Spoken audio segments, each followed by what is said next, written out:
نحمدہ ونصلی علی رسولہ الکریم اما بعد۔ معزز سامعین، آج کا ہمارا موضوع ہے حضرت علی رضی اللہ تعالی عنہ کی بیعت۔ اس سے پہلے والی قسط میں ہم نے حضرت عثمان رضی اللہ عنہ کی شہادت کے واقعات ملاحظہ کیے تھے۔ حضرت علی رضی اللہ تعالی عنہ کی خلافت کے ضمن میں مصنف رقم طراز ہیں۔ حضرت عثمان رضی اللہ تعالی عنہ کی شہادت کے بعد 3 دن تک خلافت کا منصب خالی رہا۔ اس دوران لوگوں نے حضرت علی رضی اللہ عنہ سے درخواست کی آپ خلافت کا منصب قبول کریں۔ لوگوں نے سخت اصرار کیا، لیکن حضرت علی رضی اللہ عنہ نے یہ بھاری بوجھ اٹھانے سے انکار کر دیا۔ آخرکار مہاجرین اور انصار کا اصرار حد سے بڑھ گیا، تب آپ نے مجبور ہو کر یہ بوجھ اٹھا لیا۔ چنانچہ 21 ذی الحج 35 ہجری کے دن مسجد نبوی میں حضرت علی رضی اللہ عنہ کے دست مبارک پر بیعت ہوئی۔ خلیفہ بننے کے بعد حضرت علی رضی اللہ عنہ کو سب سے پہلے حضرت عثمان رضی اللہ عنہ کے قاتلوں کا پتہ چلانا اور انہیں سزا دینا تھا، لیکن اس وقت مشکل یہ تھی کہ شہادت کے وقت صرف ان کی زوجہ محترمہ حضرت نائلہ موجود تھیں اور وہ قاتلوں کو پہچانتی نہیں تھیں۔ یہ بات سمجھ لیں کہ تاریخ کی کتابوں میں قاتلوں کے نام لکھے ہیں، لیکن گواہی کی جو قانونی حیثیت ہے اس سے وہ مجرم ثابت نہیں ہوتے تھے۔ مطلب یہ کہ قاتلوں کے خلاف گواہ کوئی نہیں تھا، اس لیے حضرت علی رضی اللہ تعالی عنہ انہیں سزا دینے کے معاملے میں معذور تھے، ان کے خلاف کوئی کارروائی نہ کر سکے۔ حضرت علی رضی اللہ تعالی عنہ کا خیال تھا کہ یہ جو اتنا بڑا سانحہ ہوا ہے یہ حضرت عثمان رضی اللہ تعالی عنہ کے گورنروں اور دوسرے عہدیداروں کی بے احتیاطی کی وجہ سے ہوا ہے۔ چنانچہ خلیفہ بننے کے بعد آپ نے حضرت عثمان رضی اللہ تعالی عنہ کے دور کے عاملوں کو معزول کر دیا۔ عثمان بن حنیف کو بصرے کا گورنر مقرر فرمایا، عمار بن حسان کو کوفے کی حکومت سپرد کی، حضرت عبداللہ بن عباس رضی اللہ تعالی عنہما کو یمن کا امیر مقرر فرمایا اور سہیل بن حنیف کو شام کی گورنری کا فرمان دے کر روانہ کیا۔ سہیل تبوک کے مقام تک پہنچے تھے کہ حضرت امیر معاویہ رضی اللہ تعالی عنہ کے فوجیوں نے انہیں روک لیا اور مدینہ واپس جانے پر مجبور کیا۔ یہ خبر سن کر حضرت علی رضی اللہ تعالی عنہ کو اندازہ ہوا کہ ان کی خلافت لڑائی جھگڑوں سے خالی نہیں ہے۔ اب حضرت علی رضی اللہ تعالی عنہ نے حضرت امیر معاویہ رضی اللہ تعالی عنہ کو لکھا کہ مجھے خلیفہ چن لیا گیا ہے، اس لیے آپ بھی مجھے خلیفہ مان لیں۔ اس کے جواب میں حضرت امیر معاویہ رضی اللہ تعالی عنہ نے اپنے قاصد قبیصہ عبسی کے ذریعے زبانی پیغام بھیجا۔ انہوں نے آ کر حضرت علی رضی اللہ تعالی عنہ سے ملاقات کی اور کہا، شام میں 60,000 لوگ ایسے ہیں جو حضرت عثمان غنی رضی اللہ تعالی عنہ کی خون آلود قمیص کو دیکھ کر روتے ہیں۔ یہ سن کر حضرت علی رضی اللہ تعالی عنہ نے فرمایا، کیا وہ لوگ مجھ سے حضرت عثمان رضی اللہ تعالی عنہ کے خون کا بدلہ طلب کرتے ہیں؟ اے اللہ، میں عثمان کے خون سے بری ہوں، عثمان کے قاتلوں سے اللہ سمجھے۔ یہ کہہ کر حضرت علی رضی اللہ تعالی عنہ نے قبیصہ کو واپس روانہ کر دیا۔ حضرت امیر معاویہ رضی اللہ تعالی عنہ کے اس جواب سے انہیں اندازہ ہو گیا تھا کہ وہ بیعت نہیں کریں گے۔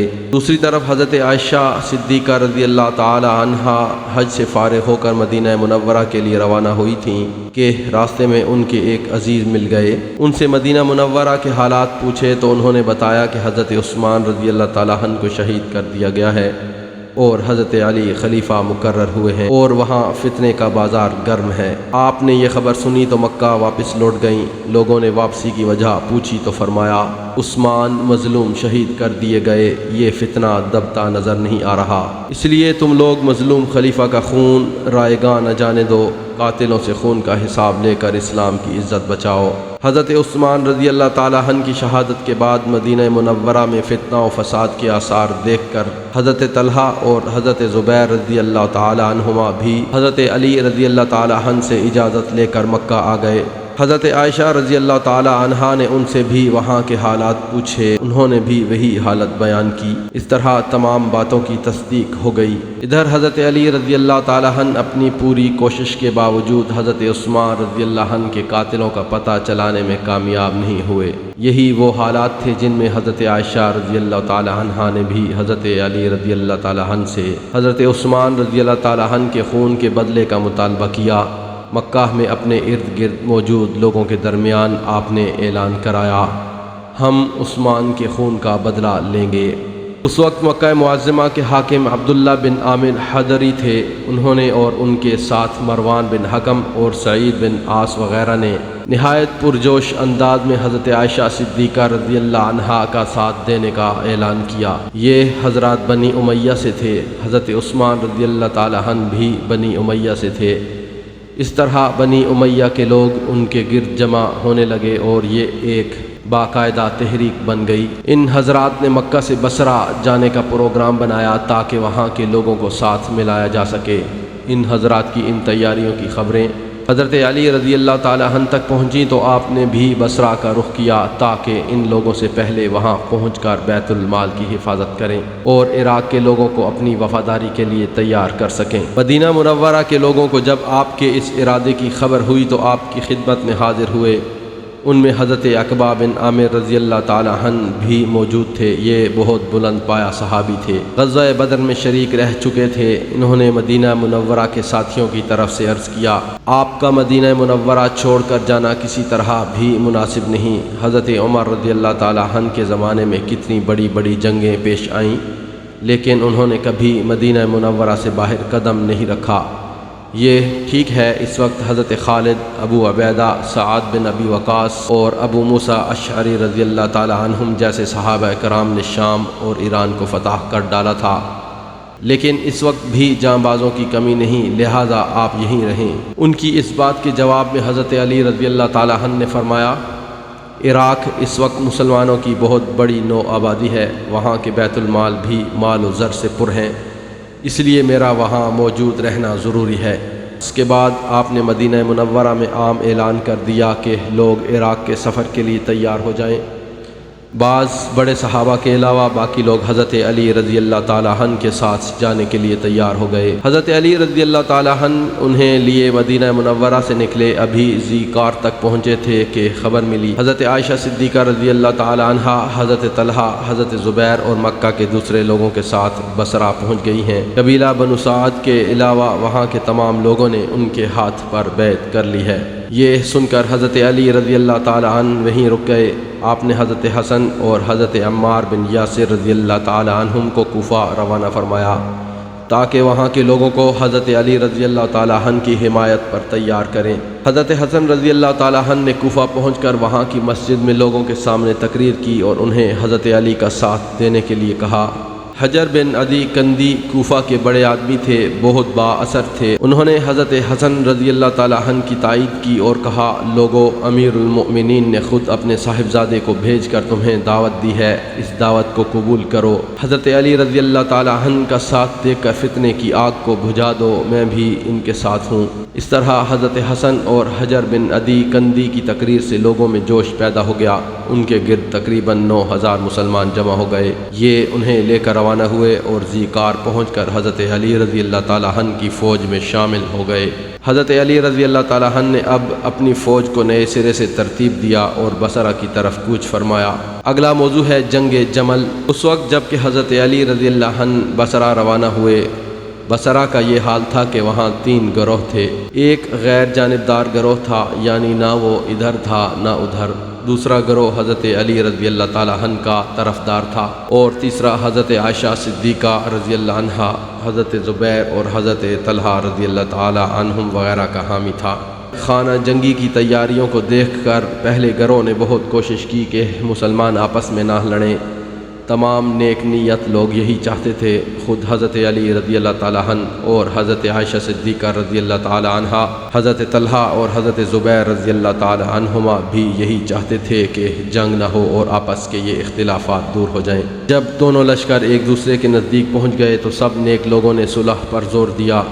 آخر صلح کی بات چیت شروع ہوئی۔ دونوں طرف کے لوگوں کی یہ عین خواہش تھی کہ یہ جنگ نہ ہو، آپس کے اختلافات بات چیت کے ذریعے طے ہو جائیں۔ صلح کی بات چیت جاری تھی اور زبردست امید ہو چلی تھی کہ تمام معاملات طے ہو جائیں گے، صلح ہو جائے گی کہ رات ہو گئی اور طے پایا کہ باقی بات چیت صبح ہوگی۔ چنانچہ دونوں فریق اپنے اپنے پڑاؤ میں چلے گئے، سب آرام اور چین کی نیند سو گئے۔ اب ہوا یہ کہ دونوں طرف کچھ ایسے لوگ شامل تھے جو چاہتے تھے کہ کسی قیمت پر صلح نہ ہو، کیونکہ صلح ہو جانے کی صورت میں ان کی خیر نہیں تھی۔ اور ظاہر ہے یہ لوگ وہی بلوائی تھے جنہوں نے حضرت عثمان رضی اللہ عنہ کے گھر کو 40 دن تک گھیرے رکھا تھا، اور انہی میں سے کچھ نے حضرت عثمان رضی اللہ تعالی عنہ کو شہید کیا تھا۔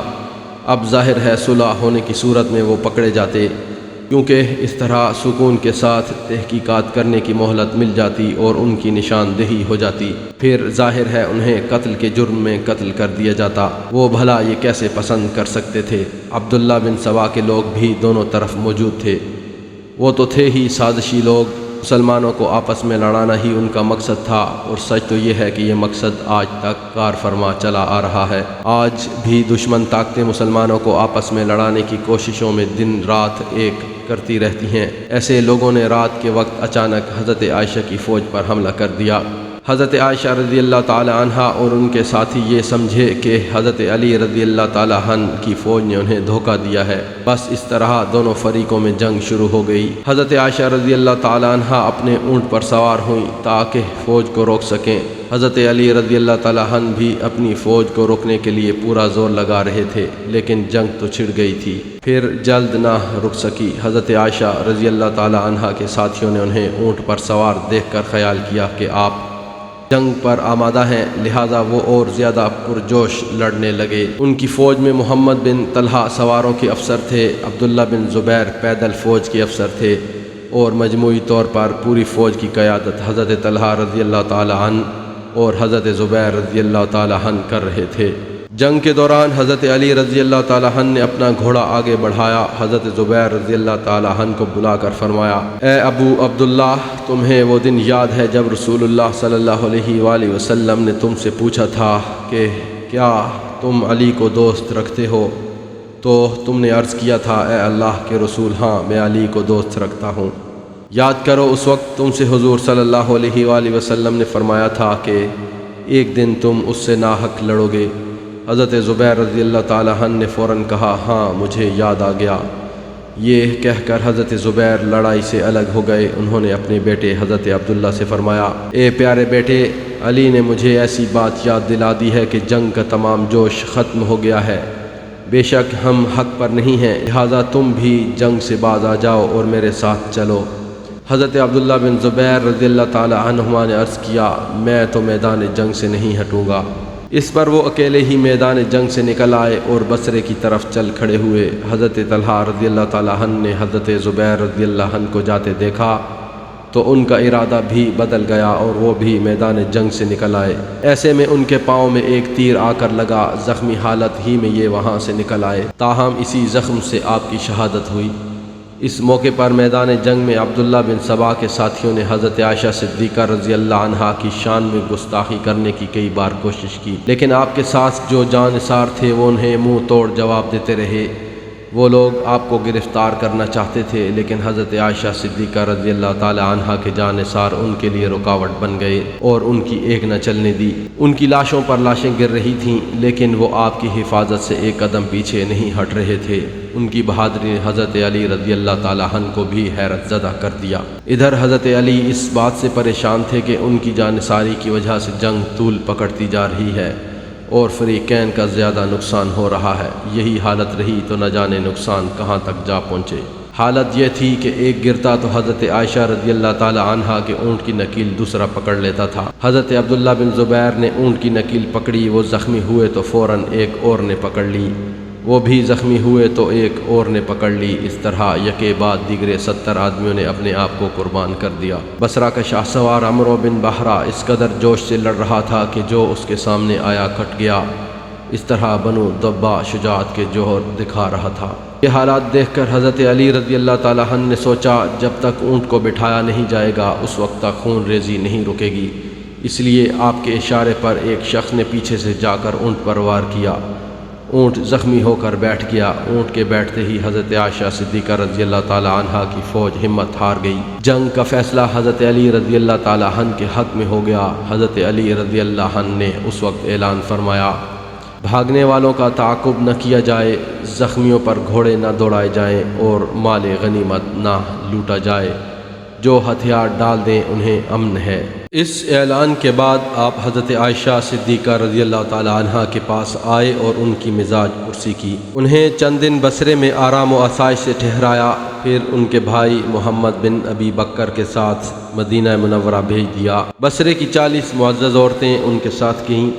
رخصت کرتے وقت چند میل تک ساتھ گئے، ایک منزل تک اپنے صاحبزادوں کو ساتھ بھیجا۔ حضرت عائشہ صدیقہ رضی اللہ تعالی عنہا نے رخصت ہوتے وقت فرمایا، میرے بچوں، ہماری آپس کی کشمکش صرف غلط فہمی کا نتیجہ تھی، ورنہ مجھ میں اور علی میں پہلے کوئی جھگڑا نہیں تھا۔ حضرت علی رضی اللہ تعالی عنہ نے اس بات کی تائید کی اور فرمایا، یہ حضرت صلی اللہ علیہ وآلہ وسلم کی حرم محترم اور ہماری ماں ہے، ان کی تعظیم اور توقیر ضروری ہے۔ اس طرح رجب کی پہلی تاریخ 32 ہجری کو حضرت عائشہ صدیقہ رضی اللہ تعالی عنہا مدینہ منورہ کی طرف روانہ ہوئیں۔ چونکہ حضرت عائشہ صدیقہ رضی اللہ تعالی عنہا اس جنگ میں اونٹ پر سوار تھیں، اس لیے یہ جنگ جمل کہلائی۔ اگلا موضوع ہے جنگ صفین۔ بصرے میں چند روز قیام کے بعد حضرت علی رضی اللہ تعالی عنہ نے کوفے کی طرف کوچ فرمایا۔ 12 رجب 36 ہجری کو شہر میں داخل ہوئے۔ کوفے کے لوگوں نے وہاں واقع ایک محل میں آپ کی مہمان نوازی کا سامان کر رکھا تھا، لیکن آپ آخر زاہد تھے، اس میں ٹھہرنے سے انکار کر دیا اور ارشاد فرمایا۔ حضرت عمر بن خطاب رضی اللہ عنہ نے ان عالی شان محلات کو حقارت کی نظر سے دیکھا ہے، مجھے بھی ان کی ضرورت نہیں، میدان میرے لیے کافی ہے۔ چنانچہ میدان میں قیام فرمایا، مسجد اعظم میں 2 رکعت نماز ادا فرمائی، جمعے کے روز خطبہ دیا، اس میں لوگوں کو پرہیزگاری کی ہدایت فرمائی۔ اس طرح جنگ جمل کے بعد حضرت علی رضی اللہ تعالی عنہ نے مدینہ منورہ چھوڑ کر کوفے میں مستقر رہائش اختیار فرمائی اور دارالحکومت حجاز سے عراق میں منتقل ہو گیا۔ تاریخ کی کتابوں میں اس کی بہت سی وجوہات آئی ہیں۔ ایک وجہ یہ بھی بیان کی گئی ہے کہ حضرت عثمان رضی اللہ تعالی عنہ کی شہادت سے حرم نبوی کی بہت توہین ہوئی تھی۔ شاید یہی وجہ تھی کہ حضرت علی رضی اللہ عنہ نے سیاسی مرکز کو تبدیل کر دیا۔ دوسری وجہ یہ بھی بیان کی جاتی ہے کہ اس وقت کوفہ میں حضرت علی رضی اللہ عنہ کے حامی اور طرفدار بڑی تعداد میں موجود تھے۔ کوفہ آنے کے بعد آپ نے ملک کے نظم و نسق کی طرف توجہ دی۔ حضرت عبداللہ بن عباس رضی اللہ عنہ کو بصرہ کا گورنر مقرر کیا۔ اسی طرح دوسرے علاقوں پر اپنے امیر مقرر فرمائے۔ جزیرہ موصل پر اشتر نخعی کو مقرر کیا۔ یہ علاقہ شام کے ساتھ تھا۔ اشتر نے آگے بڑھ کر شام کے کچھ علاقوں پر قبضہ کر لیا، لیکن حضرت امیر معاویہ رضی اللہ عنہ کے عامل ضحاک بن قیس نے اس کا مقابلہ کیا اور وہ علاقے اس سے واپس لے لیے۔ اشتر پھر موصل چلا گیا، تاہم اس نے شامی فوجوں سے چھیڑ چھاڑ جاری رکھی۔ حضرت علی رضی اللہ تعالی عنہ جانتے تھے کہ امیر معاویہ رضی اللہ عنہ آپ کی خلافت کو تسلیم نہیں کریں گے، تاہم آپ نے حجت پوری کرنے کی خاطر انہیں ایک بار پھر صلح کی دعوت دی۔ اس غرض کے لیے آپ نے جریر بن عبداللہ رضی اللہ عنہ کو قاصد بنا کر بھیجا۔ حضرت جریر رضی اللہ عنہ جس وقت حضرت امیر معاویہ رضی اللہ عنہ کی خدمت میں پہنچے، وہاں اس وقت شام کے بڑے بڑے امیر جمع تھے۔ حضرت امیر معاویہ رضی اللہ عنہ نے پہلے حضرت علی رضی اللہ عنہ کا خط خود پڑھا، پھر تمام حاضرین کو پڑھ کر سنایا۔ خط کا مضمون یہ تھا، تم اور تمہارے زیر اثر جس قدر مسلمان ہیں ان سب پر میری بیعت لازم ہے، کیونکہ مہاجرین اور انصار نے عام اتفاق سے مجھے خلیفہ چنا ہے۔ حضرت ابو بکر رضی اللہ عنہ، حضرت عمر رضی اللہ عنہ اور حضرت عثمان رضی اللہ عنہ کو بھی انہوں نے خلیفہ چنا تھا، اس لیے جو شخص اس بیعت سے انکار کرے گا اس سے جبراً بیعت لی جائے گی۔ بس تمام مہاجرین اور انصار کی پیروی کرو، یہی سب سے بہتر طریقہ ہے، ورنہ جنگ کے لیے تیار ہو جاؤ۔ تم نے عثمان رضی اللہ عنہ کی شہادت کی آڑ میں بیعت سے انکار کیا ہے، اگر تم حضرت عثمان کے قاتلوں سے انتقام لینے کے لیے پرجوش ہو تو میری اطاعت قبول کرو، اس کے بعد باضابطہ اس مقدمے کو پیش کرو، میں اللہ تعالیٰ کی کتاب اور سنت رسول صلی اللہ علیہ وآلہ وسلم کے مطابق فیصلہ کروں گا۔ حضرت امیر معاویہ رضی اللہ تعالیٰ عنہ نے اس خط کے جواب میں لکھا، آپ حضرت عثمان رضی اللہ عنہ کے قاتلوں کو ہمارے حوالے کر دیں، اس صورت میں میں اور تمام اہل شام خوشی سے آپ کی بیعت کر لیں گے، فضل و کمال کے لحاظ سے آپ ہی خلافت کے حقدار ہیں۔ حضرت علی رضی اللہ عنہ نے اس خط کا جواب دوسرے روز دینے کا وعدہ فرمایا۔ حضرت امیر معاویہ رضی اللہ عنہ کا خط ابو مسلم لائے تھے، وہ دوسری صبح حضرت علی رضی اللہ عنہ کی خدمت میں حاضر ہوئے۔ وہاں اس وقت 10,000 مسلح آدمی موجود تھے۔ ابو مسلم کو دیکھتے ہی سب ایک آواز ہو کر بولے، ہم عثمان کے قاتل ہیں۔ حضرت ابو مسلم کو حیرت ہوئی۔ حضرت علی رضی اللہ عنہ نے اس موقع پر فرمایا، آپ اسی سے اندازہ لگا لیں کہ حالات کیا ہیں۔ اس کے بعد آپ نے حضرت امیر معاویہ کے نام خط لکھوایا۔ اس خط میں تھا: حضرت عثمان رضی اللہ عنہ کے قتل میں میری کوئی شرکت نہیں، لہذا آپ بیعت کر لیں، اس کے بعد ہم قاتلوں کے خلاف کارروائی کریں گے۔ صلح کی تمام کوششیں ناکام ہوئیں۔ حضرت علی رضی اللہ عنہ نے آخر کار شام کے خلاف لشکر کشی کا فیصلہ کیا۔ آپ تقریباً 80,000 کے لشکر کے ساتھ شام کی طرف روانہ ہوئے، یہاں تک کہ آپ دریائے فرات کو عبور کر کے شام کی سرحد تک جا پہنچے۔ اس مقام پر حضرت امیر معاویہ رضی اللہ عنہ کی طرف سے ابو الدعور سلمی مقرر تھے۔ انہوں نے حضرت علی رضی اللہ عنہ کے ہراول دستے کو روکا۔ دونوں فوجوں میں مقابلہ ہوا۔ اتنے میں حضرت علی رضی اللہ عنہ کا مزید لشکر وہاں پہنچ گیا۔ ابو الدعور نے محسوس کر لیا کہ ان کے پاس اتنی فوج نہیں کہ مقابلہ جاری رکھ سکیں، چنانچہ رات کی تاریکی میں اپنی فوج کو لیے پیچھے ہٹ گئے اور حضرت امیر معاویہ رضی اللہ عنہ کو اطلاع دی۔ یہ اطلاع ملنے پر حضرت امیر معاویہ رضی اللہ عنہ بھی اپنی فوج لے کر روانہ ہوئے اور صفین کے مقام پر پہنچ کر ڈیرے ڈال دیے اور جنگ کی تیاریاں شروع کر دیں۔ اب اس مقام پر پھر وہی کیفیت پیدا ہو گئی۔ دونوں فریق چاہتے تھے جنگ نہ ہو، لہذا صلح کی کوشش شروع ہوئی۔ حضرت علی رضی اللہ عنہ نے ایک بار پھر صلح کے لیے ایک وفد حضرت امیر معاویہ رضی اللہ عنہ کی خدمت میں بھیجا۔ دونوں طرف صحابہ کرام موجود تھے، ان میں حافظ قرآن اور عالم بھی تھے۔ ان سب نے پوری کوشش کی کہ صلح ہو جائے، لیکن یہاں پھر وہی مسئلہ تھا۔ سبائی گروہ کب صلح کو پسند کرتا تھا، اس کی پوری کوشش تھی کہ جنگ ضرور ہو۔ یہ کوششیں 3 ماہ تک جاری رہیں۔ ان 3 ماہ میں ان شرپسندوں نے 85 مرتبہ جنگ چھیڑنے کی کوشش کی، لیکن یہ جو بزرگ صحابہ تھے، علماء اور فضلاء تھے، وہ ہر بار درمیان میں پڑھ کر جنگ کو ٹالتے رہے۔ آخر کیوں کوشش نہ کرتے؟ دونوں طرف مسلمان تھے، ان کے اندر دونوں طرف ایسا طبقہ موجود تھا جو صلح کی کوششوں کو ناکام بنانے پر تلا ہوا تھا۔ ان کی سازشیں مسلسل جاری تھیں۔ دونوں طرف موقف میدان جنگ میں بھی وہی رہا۔ حضرت علی رضی اللہ عنہ اور آپ کے مخلصین ساتھی حضرت امیر معاویہ رضی اللہ عنہ اور ان کے مخلص ساتھیوں سے یہ کہتے تھے: تم حضرت علی رضی اللہ عنہ سے جنگ کرنا چاہتے ہو، کیا وہ خلافت کے تم سے زیادہ حقدار نہیں ہیں؟ جواب میں حضرت امیر معاویہ کی طرف سے کہا جاتا: ہم حضرت عثمان رضی اللہ عنہ کے خون ناحق کے لیے میدان میں آئے ہیں، یعنی قاتلوں کو ہمارے حوالے کر دیں تو یہ جنگ ابھی ٹل سکتی ہے۔ غرض اسی طرح صلح کی یہ کوشش ناکام بنا دی گئی۔ رجب سے لے کر محرم 37 ہجری کے آخر تک دونوں لشکر اس طرح پڑے رہے۔ پھر جو ہی سفر کا مہینہ شروع ہوا، جنگ پھر چھڑ گئی اور اس قدر خونریز لڑائیاں ہوئیں کہ ہزاروں افراد دونوں طرف کے شہید ہوئے۔ اس کے باوجود اس خانہ جنگی کا کوئی فیصلہ نہ ہو سکا۔ حضرت علی رضی اللہ عنہ ان حالات سے بہت تنگ آ چکے تھے۔ تنگ آ کر انہوں نے فیصلہ کن جنگ کا ارادہ کر لیا۔ اپنی فوج کے سامنے ایک تقریر کی، اس طرح ان کی فوج میں جوش پیدا ہو گیا۔ اب دونوں فوجوں میں زبردست جنگ شروع ہوئی۔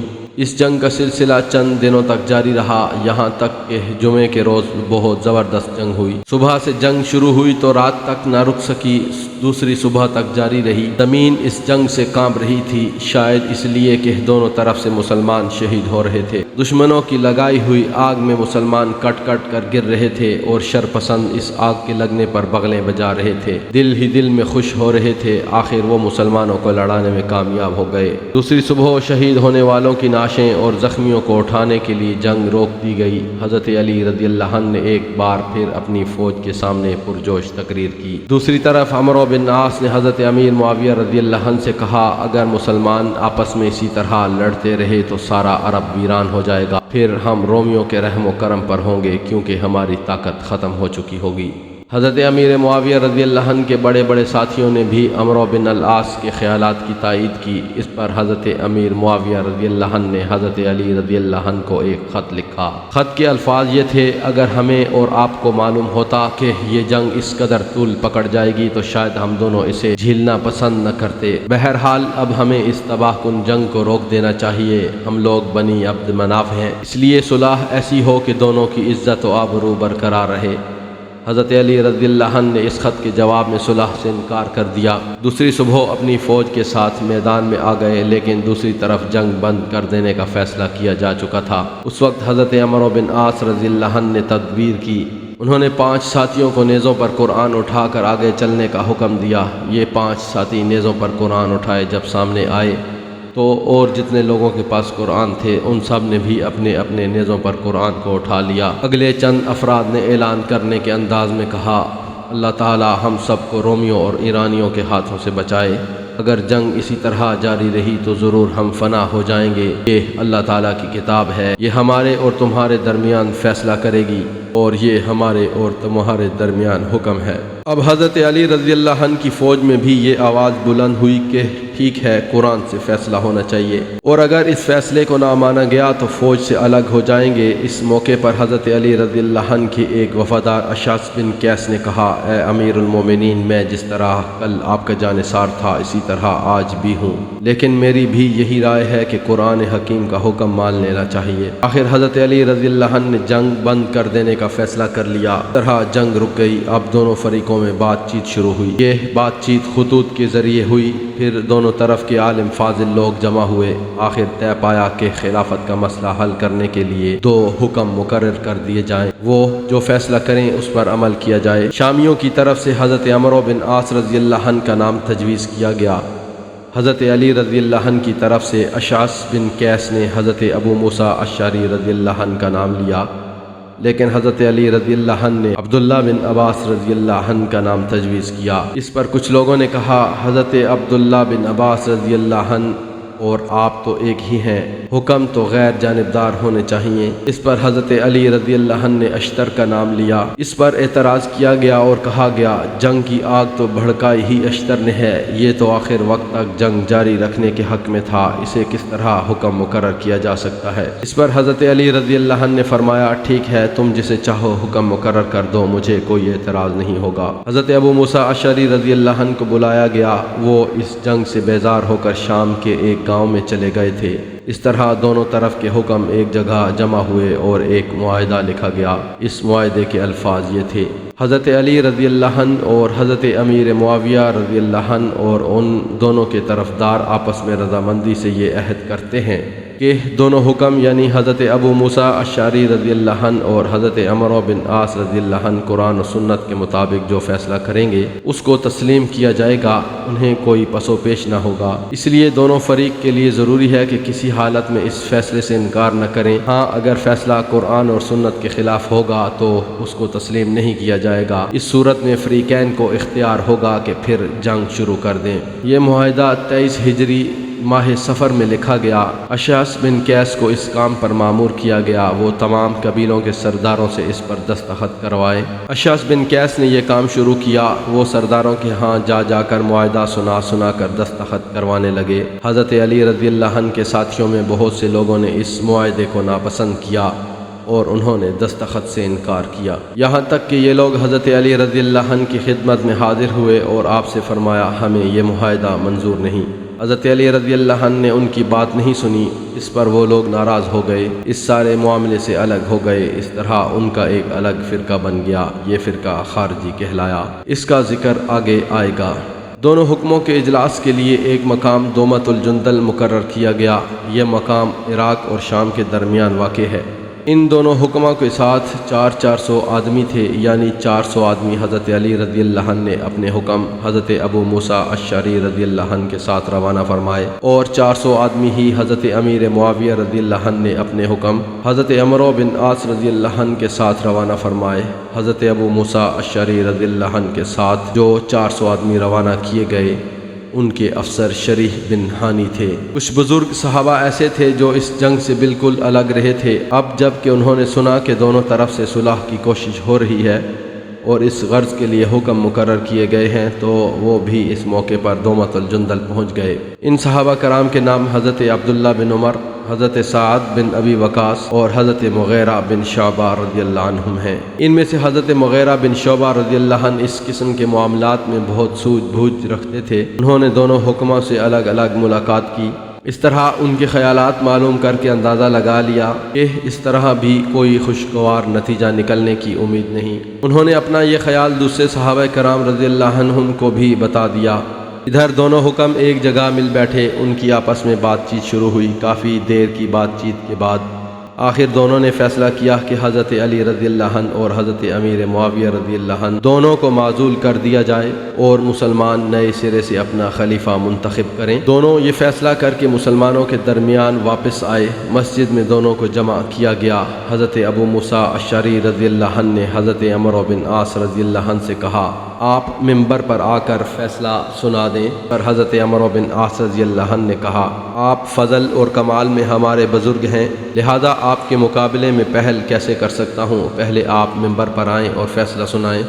چنانچہ حضرت ابو موسیٰ اشعری رضی اللہ عنہ ممبر پر آئے اور لوگوں کو مخاطب کر کے فرمایا صاحبو، ہم حضرت علی رضی اللہ عنہ اور حضرت امیر معاویہ رضی اللہ عنہ دونوں کو معزول کرتے ہیں۔ مجلس شورا پھر سے خلیفہ کا انتخاب کرے۔ اب حضرت عمرو بن عاص رضی اللہ عنہ کی باری آئی۔ حضرت عمرو بن عاص رضی اللہ عنہ نے پہلے اللہ تعالیٰ کی حمد و ثنا بیان کی، پھر فرمایا ابو موسیٰ اشعری رضی اللہ عنہ نے جو بات کہی وہ تم نے سن لی ہے۔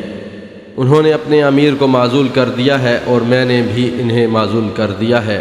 میں اپنا امیر معاویہ کو قائم کرتا ہوں۔ بلا شبہ وہ حضرت عثمان رضی اللہ عنہ کے مددگار اور ان کے خون کے بدلے کا مطالبہ کرنے والے ہیں۔ وہ سب لوگوں سے زیادہ ان کی جگہ پر کھڑے ہونے کے حقدار ہیں۔ دراصل حضرت عمرو بن عاص رضی اللہ عنہ نے صاف طور پر محسوس کر لیا تھا کہ اگر اس وقت لوگوں کو بغیر امیر کے چھوڑ دیا گیا تو اس سے بھی زیادہ طویل اختلافات بڑھ جائیں گے۔ بس آپ نے اس مصلحت کو دیکھ کر حضرت امیر معاویہ رضی اللہ عنہ کو قائم رکھا۔ حضرت علی رضی اللہ عنہ نے اس فیصلے کو ناپسند فرمایا اور دوبارہ فوج کو تیار کرنے لگے تھے کہ خارجیوں کی بغاوت کے بارے میں علم ہوا۔ خارجیوں کا مختصر سا ذکر پہلے کیا جا چکا ہے۔ یہ وہ لوگ تھے جنہوں نے حکم مقرر کرنے کو پسند نہیں کیا تھا، اور جب حضرت ابو موسیٰ اشعری رضی اللہ عنہ اور حضرت عمرو بن عاص رضی اللہ عنہ کا حکم مقرر کیا گیا تو یہ حضرت علی رضی اللہ عنہ کے لشکر سے الگ ہو کر وہاں سے چلے گئے۔ ان کی تعداد 12,000 کے قریب بتائی جاتی ہے۔ ان کا کہنا تھا کہ دین کے معاملات میں کسی کو بھی حکم مقرر نہیں کیا جا سکتا اور ایسا کرنا کفر ہے۔ اب انہوں نے دوسرے لوگوں سے پوچھنا شروع کیا کہ وہ حکم مقرر کرنے کو کفر مانتے ہیں یا نہیں۔ جس نے ان کی بات سے اتفاق کیا اسے انہوں نے زندہ چھوڑ دیا اور جس نے اختلاف کیا اسے قتل کرایا۔ اس طرح ان لوگوں نے کچھ لوگوں کو قتل کر دیا۔ جب یہ خبریں حضرت علی رضی اللہ عنہ تک پہنچی تو آپ نے حضرت امیر معاویہ رضی اللہ عنہ کے بجائے ان لوگوں سے جنگ کرنے کا فیصلہ فرمایا۔ چنانچہ پہلے ایک قاصد خارجیوں کی طرف بھیجا، ان لوگوں نے آپ کے اس قاصد کو بھی قتل کر دیا۔ اس پر حضرت علی رضی اللہ عنہ نے فوری طور پر ان کا رخ کیا اور نہروان کے مقام پر پہنچ کر پڑاؤ ڈالا۔ اس جگہ آپ نے حضرت ابو ایوب انصاری رضی اللہ عنہ اور حضرت قیس بن عبادہ رضی اللہ تعالی عنہ کو خارجیوں کے پاس بھیجا تاکہ وہ ان سے بات چیت کر کے انہیں سمجھانے کی کوشش کریں۔ خارجیوں نے ان کی بات بھی نہ سنی۔ اب حضرت علی رضی اللہ عنہ نے ان کی طرف سے ایک شخص کو بلایا تاکہ خود بات کریں۔ اس طرح جو شخص آیا اس کا نام ابن القوا تھا۔ آپ نے اسے سمجھانے کی پوری کوشش کی لیکن ان کے دل سیاہ ہو چکے تھے۔ سمجھانے کی ہر کوشش ناکام رہی۔ آخر حضرت علی رضی اللہ عنہ نے فوج کو تیاری کا حکم دیا۔ خارجیوں کا سردار عبداللہ بن وہب راسی تھا۔ آخر جنگ شروع ہوئی۔ بہت خوفناک جنگ لڑی گئی۔ خارجیوں میں سے بہت سے لوگ جنگ سے جان بچانے کے لیے پہلے ہی میدان سے نکل گئے تھے۔ اس طرح عبداللہ بن وہب راسبی کے ساتھ صرف 4,000 آدمی رہ گئے، تاہم یہ 4,000 میدان جنگ میں ڈٹے رہے، یہاں تک کہ ایک ایک کر کے سب قتل کر دیے گئے۔ میدان حضرت علی رضی اللہ عنہ کے ہاتھ رہا۔ جنگ سے فارغ ہونے کے بعد حضرت علی رضی اللہ عنہ قتل ہونے والوں میں سے کسی کی تلاش کرنے لگے۔ اصل میں حضرت صلی اللہ علیہ وآلہ وسلم نے ایک شخص کے بارے میں آپ سے پیش گوئی فرمائی تھی، یعنی ان لوگوں کے حضرت علی رضی اللہ عنہ سے جنگ کرنے کے بارے میں فرمایا تھا اور ان کے درمیان قتل ہونے والے ایک شخص کا مکمل حلیہ بیان فرمایا تھا۔ تو اس وقت حضرت علی رضی اللہ عنہ دراصل اس حلیے والے شخص کو تلاش کر رہے تھے اور آخر آپ کو وہ شخص لاشوں کے درمیان مل گیا۔ اس کا حلیہ بالکل وہی تھا جو حضور نبی کریم صلی اللہ علیہ وآلہ وسلم نے بیان فرمایا تھا۔ یہ دیکھ کر حضرت علی رضی اللہ عنہ پکار اٹھے، اللہ اکبر، اللہ کی قسم رسول اللہ صلی اللہ علیہ وآلہ وسلم نے بالکل درست فرمایا تھا۔ اس جنگ کا نام جنگ نہروان ہے۔ اس سے فارغ ہونے کے بعد حضرت علی رضی اللہ عنہ نے پھر شام پر چڑھائی کرنے کا ارادہ فرمایا، لیکن اس موقع پر اشعث بن قیس نے کہا، امیر المومنین، ہمارے ترکش خالی ہو گئے، تلواروں کی دہاریں مڑ گئیں، نیزوں کے پھل خراب ہو گئے، اس لیے جنگ سے پہلے ہمیں تیاری کرنے کی مہلت دیں۔ آپ نے انہیں مہلت دی اور نخیلہ کے مقام پر پڑاؤ کیا۔ آپ کے ہمراہی جنگ سے تنگ آ چکے تھے، لہٰذا رات کی تاریکی میں کھسکنے لگے، یہاں تک کہ آپ کے ارد گرد صرف 1000 افراد رہ گئے۔ یہ حالت دیکھ کر آپ نے شام پر چڑھائی کا ارادہ ترک کر دیا اور واپس کوفہ چلے آئے۔ اس کے بعد آپ کی زندگی کے دن بغاوتوں کی خلاف کوششوں میں بسر ہوتے رہے۔ دوسری طرف حضرت امیر معاویہ رضی اللہ عنہ اپنی طاقت بڑھانے میں کامیاب ہوتے چلے گئے، یہاں تک کہ حضرت علی رضی اللہ عنہ کی شہادت کا ہولناک واقعہ پیش آ گیا۔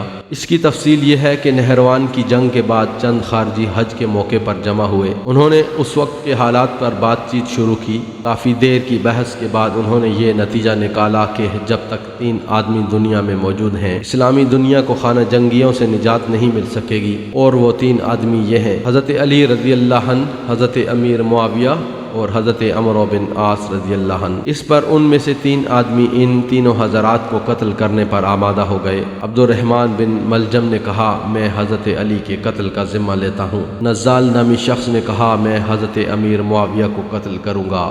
تیسرے شخص عبداللہ نے حضرت عمرو بن عاص رضی اللہ عنہ کو قتل کرنے کی ذمہ داری لے لی۔ تینوں اپنی اپنی مہم پر روانہ ہوئے۔ رمضان 40 ہجری میں تینوں نے ایک ہی روز صبح کے وقت ان تینوں حضرات پر حملہ کرنے کا پروگرام ترتیب دیا۔ حضرت امیر معاویہ رضی اللہ عنہ اور حضرت عمرو بن عاص رضی اللہ عنہ اتفاقی طور پر بچ گئے۔ امیر معاویہ رضی اللہ عنہ پر وار اوچھا پڑا۔ حضرت عمرو بن عاص رضی اللہ عنہ اس روز امامت کے لیے آئے ہی نہیں، ان کی جگہ نماز پڑھانے کے لیے کوئی اور آیا اور ان کی جگہ مارا گیا۔ حضرت علی رضی اللہ عنہ کی زندگی کے دن پورے ہو چکے تھے۔ آپ مسجد میں تشریف لائے۔ ابن ملجم پہلے ہی آ کر مسجد میں لیٹ گیا تھا۔ آپ نے اٹھا دیا۔ جب آپ نے نماز شروع کی تو اسی حالت میں اس بدبخت اور سنگ دل شخص نے تلوار کا وار کیا۔ وار سر پر لگا۔ ابن ملجم کو لوگوں نے بھاگنے کی مہلت نہ دی اور گرفتار کر لیا۔ حضرت علی رضی اللہ عنہ شدید زخمی ہوئے۔ آپ نے فوراً محسوس کر لیا کہ اس زخم سے بچ نہیں سکیں گے، چنانچہ حضرت حسن اور حضرت حسین رضی اللہ عنہ کو بلا کر نصیحتیں فرمانے لگے۔ اس وقت جندب بن عبداللہ نے پوچھا، امیر المومنین، آپ کے بعد ہم حضرت حسن کے ہاتھ پر بیعت کر لیں؟ آپ نے جواب میں ارشاد فرمایا، اس کے بارے میں میں کچھ نہیں کہنا چاہتا۔ اس کے بعد آپ نے اپنے قاتل کے بارے میں فرمایا، اس سے معمولی انداز سے بدلہ لیا جائے۔ ابن ملجم کی تلوار زہر میں بھجی ہوئی تھی۔ زہر نے اپنا کام کیا۔ آپ اس زخم سے بچ نہ سکے اور 20 رمضان 40 ہجری جمعہ کی رات کو اپنے اللہ سے جا ملے، اور اس طرح اسلامی دنیا کی علم اور فضل کا سورج غروب ہو گیا۔ انا للہ و انا الیہ راجعون۔ معزز سامعین، آج کے لیے اتنا ہی، باقی آئندہ ایک ساتھ میں۔ جزاک اللہ خیر۔